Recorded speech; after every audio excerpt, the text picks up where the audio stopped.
বাড়ির সবাইকে নিয়ে চলে গেলাম ঠাকুর দেখতে।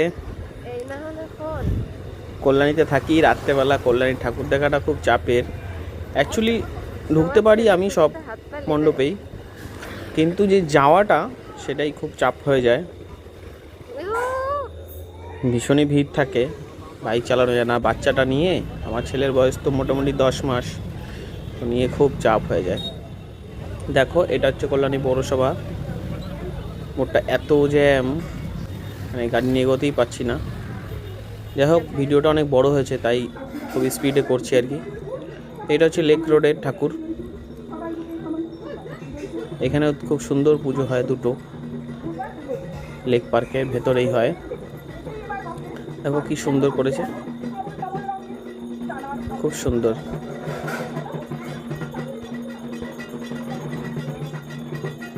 আমার ছেলে তো দেখে নীল আলো সাদা আলো হচ্ছে, তো খুব আনন্দ পেয়েছে। ও ঢাক পাচ্ছে, দেখো ছেলে ডান্স করে। ভীষণই গরম। দেখো, এটা হচ্ছে প্রতিমা ঠাকুরের।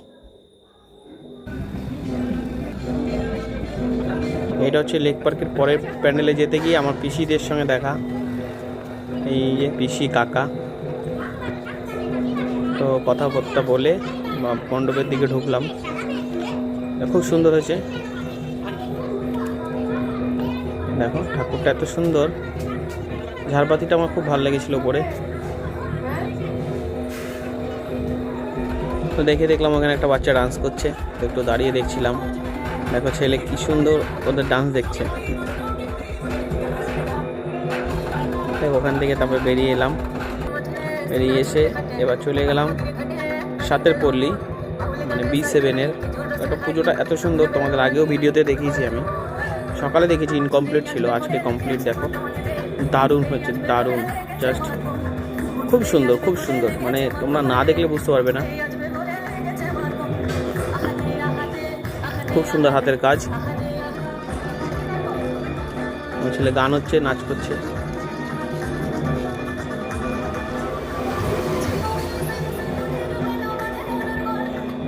দেখো উপরটাও এত সুন্দর, মানে সব কটা কাজই খুব সুন্দর হয়েছে, দারুণ। আর ঠাকুরটা এত সুন্দর, ওফ। দেখো উপরে ঝাড়বাতি করেনি, কিন্তু এত সুন্দর লাইট করেছে। দেখো খুব সুন্দর ঠাকুর হয়েছে। দেন ITI দিকে যাবো এবার। ITI চলে এলাম, তো গরিব দেখলাম, কিছু খাবার দিয়েছে।